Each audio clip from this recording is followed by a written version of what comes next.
quick note before we get into the training vlog. I created this channel about 2 weeks ago, and my goal with creating this channel is I am a coach. A lot of the training vlogs and everything I'm going to be putting out are going to be from a coach's perspective. You're not going to be seeing like 300-pound snatches going up, crazy weights necessarily, like a lot of the other channels. I feel like a lot of weightlifting content is either like Olympians or like crazy heavy lifters, which is awesome. That's great entertainment. I love Clarence Kennedy as much as the next person. Or it's like just in the realm of coaching, and I'm trying to bridge that gap a little bit. I've been coaching for over 10 years with general population people, and I would say that's my specialty, is working with general population humans, getting them from maybe never touching a barbell or kind of amateurish level and getting them better. And so through putting up my own vlogs, talking about that, some of my athletes, putting up shorts, I'm hoping to entertain, but also just maybe give you a perspective of somebody who's working with like weekend warrior types, amateur lifters, and I'll put out, again, weightlifting content, maybe CrossFit content, because I own a CrossFit gym. That's what I did at a high level. And so that's what this content is about. If that's something that interests you, if you're looking for a new, different outlet for this kind of content, give me a follow, subscribe to the channel, check us out on Instagram, and just try to boost that in the algorithm so more people can see what we got going. So that would be awesome if you guys can subscribe, like, comment, all that kind of stuff. Really helps the channel out. All right, guys. New training vlog out. I kind of combined Thursdays and Fridays training. This is Thursday morning, doing some behind the neck jerks, 240 here. These are feeling really good. Again, last video or the video before that was talking about them. 240 is looking really solid, looking fast. Like my punch out, my lockout, looking solid. Only went up by about 5 pounds. So, you know, working small incremental jumps to just focus on the technique. Arms were slow there. If you saw a little bit of a press out, faster punch, I think that comes here, boom, faster punch. Part of that too is just getting more of that push off of the back, making sure that I'm extending. So when those arms aren't locking out quick, it's a byproduct of, yes, faster arms, but also making sure that I'm extending and getting that bar off my back. I think 250 went pretty solid. Yeah, that was nice. Quads are looking pretty nice, if I do say so myself. Yeah, that was nice too. So 250, honestly, moving better than 245. I think I went right up to 260 here. This is the last set. Next week, this is just going to be singles. Again, not having blocks. The re-rack is a bitch. But if you're working out at a Globo gym, working out at a CrossFit gym that doesn't have blocks, it's technique. It's a skill to get good at re-racking. So 260 here for 2. Boom. That one was pretty solid. Again, arms lagging maybe a little bit. After this, we had a 3-position snatch. Now, one of the things you're going to see in my snatching is my catch position. If you watch my right foot, you're going to see even there, like it's almost like my arch is collapsing a bit and it's causing my knee to wobble in. That one's not too bad, but as we get heavier, you're going to see this in this session and in the tomorrow's session. I think it's partly my feet. I think it's partly ankle mobility. I think it's partly not being super intentional with how my feet are landing. Like that one was pretty solid. So some things I'm going to be doing for this is ankle mobility work, some foot strengthening and stability work, some like single leg, like RDLs, balance work to just work the bottom of the foot. And then lots of tall snatches, lots of drop snatches, lots of snatch pull unders, stuff to work on that bottom position and finding my feet quickly and really owning the floor. It starts to become more apparent. Obviously, the heavier I get, the more I kind of collapse down into that foot. So it's going to be something I'm working on drill-wise. So this is 175, again, 3-position, hang, low hang, and from the floor here. Along with my feet, though, what I was thinking about on this day, I missed that out in front. Again, that's unfortunately one of the things that's going on with this foot collapsing is I lose a little bit of stability, my ass shoots up, and I drop it forward. And so, again, you'll see this in the next training session on this video as well. But I kind of know what's going on, so I make a correction here. I think about pulling longer, so making sure that I'm not jumping backwards by staying patient and making sure I'm not getting my feet leaving the ground until I've really finished that pull. Boom. That one was better, but again, you can see that stability in the bottom. It's, again, if you just take a look at my right foot, watch that. This at 185 actually went better than 175. That was pretty solid. One of the things a 3-position snatch is really good for is building patience from the hang and the low hang. One of the most common faults with amateur weightlifters is impatience from the second pull on. That bar gets past the knees, and a lot of lifters immediately want to shoot their shoulders back, and that drives the hips forward and causes the bar to get away. You want to stay over that bar as long as possible. You want to keep your feet flat, drilled into the platform as long as possible. That was nice. Yeah, I'll step forward again, just working on that stability. Part of me was like, is this my shoes? I have the VelociStrakes. It's not the shoes, it never is. It's me. Have some front squats here, a set of 5 at 275. This is a descending rep scheme, 5, 7, 9, 11. First kind of heavy front squat session for me getting back into this. The last week's one was before a competition, and I took it a bit lighter. The set of 5 felt really good. I have a little bit of like a quad, I'm not even gonna call it a pull, just like some tension in my quad from the competition. So I was kind of being a bit conservative with these. So that was 275 for 5, 265 for 5, really focusing obviously on front rack, but like this idea of back extension, I've talked about it already in another video. The more I focus on back extension in all of my lifts, the better everything feels. Whether that's snatching, jerks, cleans, obviously squatting. And so it's a cue that I'm really, really giving myself because I'm seeing it pay dividends for how I'm feeling in these lifts. This is a set of 7. This didn't feel too bad. The next set on 255, I go down to for 9. That one's shitty. This is pretty good. Got my boy Tony in the back, talking, checking it out.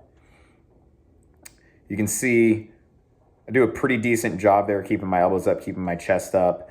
One thing in front squats is specifically for carryover to your cleans. Out of the hole, you want to drive everything forward. You want to drive those knees forward. You want to drive the chest forward. Try to keep an upright torso as much as possible. The moment those hips rise, the butt rises out of the bottom, that's not going to have great carryover for your cleans. All right. Again, you can kind of see at least early on here when I'm not super fatigued. Yeah, out of the hole, I drive those knees forward first and then kind of try to as more or less squat straight up. Now, as I get fatigued, obviously it's going to happen less and less because I'm getting tired and lazy and all those things. This set rocked me.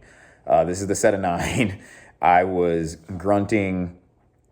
That time under tension in that front rack is just rough. If you do higher volume sets of front squatting, you know what I'm talking about here. If you ever have, you know how that feels. But went from 255 down to 235. So I took a 20. I was going down by 10, and then this last set, it's 11. I was like, I'm going down by 20. I want this to feel good. I want to get the full volume in. Again, being a little bit more conservative because in that quad, it's my left quad, there's just like a slight pull tension from the competition I did last weekend, and it's just something that I didn't want to aggravate.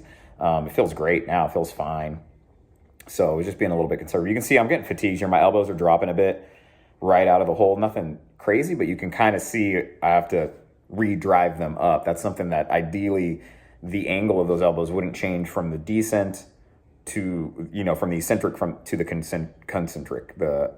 So I'm drooping a little bit. All right, so this is yesterday's training session. I'm recording this on a Saturday, Friday, October 11th. So we have Mike here. This is a heavy day. It's 5 sets of 1 on snatch at 80 to 90%. And then 5 sets of 1 on clean and jerk, 80 to 90%. So not maxing out, but working moderate percentages. We're just warming up here. I kind of bypassed a lot of the video I had of our warm-ups and stuff like that. I mean, we're still warming up. I think my first working weight was like 185. His was 210. Again, Mike is stronger than I am. I'm sitting down here on the bottom on purpose. Now, this looks like a really good position. It was. But again, wobble on that right foot. So I'm going to be doing a lot of balance work, a lot of stability work, a lot of tall snatches, a lot of drop snatches, just working on landing my feet, also working on my landing position a little bit. I think I'm getting a little bit wonky, like my feet are turning out a lot, specifically that right one, which is to augment my lack of ankle mobility there. So I know why it's happening. And Again, look at that right foot. You can just kind of see it's ever so slightly. These lighter weights, it's not a big deal, but at heavier weights, you'll see I'll get up to 205 and it causes me to miss when I shouldn't. Like the pull looks great, I catch really good, and then all of a sudden I miss it, and it's very annoying. So Mike was looking solid here today, building up. Arms were a little slow, but I'm 185 here. Like my setup, solid pull. Like that looks really solid. What I should have done is stay down here, if I'm being quite honest with you. I went heavier than I was supposed to because I wanted to make it easy for Mike to take weights on and off. And so I was supposed to stay in between 185 and like 200. So like the weight I just did, this weight, which that looked really good. So, you know, I should have stayed here. This is me, athlete me instead of coach me. Mike with 210, really good. What you'll notice about Mike is he always kind of rushes a bit, not rushes his setup, but he's not super intentional with setting his back at something we're always working on. Whereas if you watch me, I'm very intentional with setting my back. Boom, that 205. So you can see that right foot and that right knee wobble in. Now I'm off balance. I got to walk it out. Annoying because the pull was really, really good. I missed Mike's 215. He smoked it. He did great with it. Back to 205 for me. Watch the right foot. And just a little unsafe. I did jump back on that one. So again, I initiated the jump too soon. That one, I was just fatigued. I went right into it. And again, like for where I'm at, this is technically 90% of like my best ever, but too much. So 220 here for Mike. Chinese make in China. Again, on these sessions where we're not meant to be maxing out, I don't like the idea of missing a whole bunch. That's not the point when you're working like higher percentages. You should be making more than you're missing. You might miss a couple here or there, but you know, at heavier percentages, you want to build the confidence of making these reps. A great pull there for Mike. Patience in the bottom. Again, when Mike really is intentional with setting his back, setting his lats and his scaps, the sky's the limit for him, man. He works at a desk all day. You know, again, he's a weekend warrior. So he's going to be more tight in the upper back. Let's see. That was a good lift. But again, that's the annoying part. Like that was a really good lift. If I had that more stability in that foot, I'd be secure in the bottom. But instead I have to walk out what was a really good lift. That was it for the snatches. I stayed at 205. He went up to 220. Hit it twice, and then we moved on. So to clean and jerks. But again, I know what's going on with my snatch as far as my foot is concerned. Something I can work on. I got drills for it. I got things I can do for it. I'm probably going to end up switching weightlifting shoes too. Again, I don't think it's the shoes. I think the lateral stability and the VelociStrakes is fine. It's mainly me. But nonetheless, I'll end up getting probably the when the tiers come out, the Tier Force ones, just because they're new. They might suck. I don't know. But my clean and jerks my cleans feel great right now. My jerks also feel really good.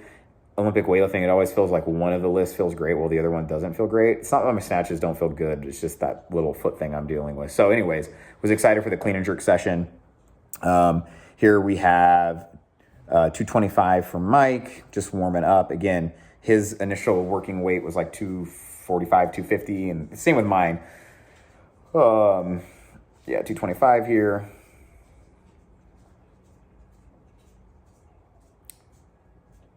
Oh yeah, okay. I got really lightheaded here. You're gonna see, watch this. My feet don't move on this jerk because I am seeing stars. Noah's like, what's going on? That's Noah in the back there, the teen boy. And then Mike, and I'm like, oh my God, guys, I almost passed out. Just holding my breath, standing up out of that clean. If you've been weightlifting before, you know how this goes. I recovered and I was like, okay, let's go smoke this now. Took a breath, let it out, and boom, there we go. Okay, moving on, right? From here, 245 on the bar now. And I think Mike had one more till he got into his working set. So I think maybe 265 was his first weight. We worked a lot on Mike's jerk the past year on really getting a nice bend in that back knee. For the longest time, he was one of those people that did not want to bend his back knee. Oh, here's Noah. I'm pretty sure that's 225, 245? No, 225 on the bar for Noah. Noah will be the one that passes us all. Dude is 18 and he keeps up with us. beats us sometimes, and he's 18, and I'm 13 years older than the dude. So he's the protege. 245 here for me. Really good looking clean. Really liking how my cleans are feeling. Jerk, good rack position, big breath. Nice. I could get probably a bit of a better bend in the back knee, but it's not bad by any stretch of the imagination. 265 here for Mike. This was his first official working weight. Great clean. Mike has like a 330 clean. His clean is disgusting. His front squat's like 400 pounds. So it's always his jerk for him. It's his overhead. Again, kind of alluded to it before with being locked up in the mid back and the lats and the scaps from being a desk warrior. It can be hard sometimes, man. This is 255 for me. I'm really trying to focus. I could have done a better job there on taking another second on my elbows being out, driving out with those elbows, because when you drive out, you just sit here and do this. You feel your mid-back engage. You engage your scaps. It's a better rack position, so on that dip in that drive, you're a lot more likely to create a better shelf. This idea of keeping your elbows just up, you're actually kind of loose in the mid-back. So here we have 270 for Mike. You see him, he does a really good job of finding his control, finding a solid dip and drive position where I'm rushing a bit. 265 for me. Again, really loving the clean. I'm staying nice and long. Boom. Yeah, I mean, the jerks were feeling good. The clean and jerks feeling really good for me. Oh, we got Noah here, 245 for the boy. Great clean, aggressive. I mean, he's a teenager. He lifts with aggression. He's got all that testosterone. He better use it. Jerk looks great. Again, he's been doing these movements, and I've been working on his technique with him and honing it in since he was 13. So now that he's just building into his man body, he's got the benefit of years of working technique and now just building that man strength on top of already the technique and the strength. So he's going to go far. Here we have 275 for Mike. Boom, better than the 270 in my opinion. More stable in that overhead position, a faster lockout. So that was good to see. And here I finished with 270. This was my 90%. Boom. A little bar crash. I really kind of pulled the shit out of it. So something to focus on. The jerk, I felt like my right arm wasn't getting set up as good as it could. So I felt a little wonky with that lockout, but it actually looked pretty good there. Noah with 255. Again, remember, he's 18. Look at the technique. Technique's looking solid. Dip drive. Boom. Smoked it. Looks great. And then Mike's going to take us home here with a 275.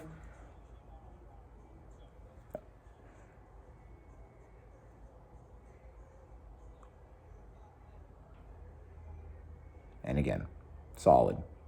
And again, on these days, it's just about building good reps, building accumulation. Another 255 for Noah. Maybe the one before was 250.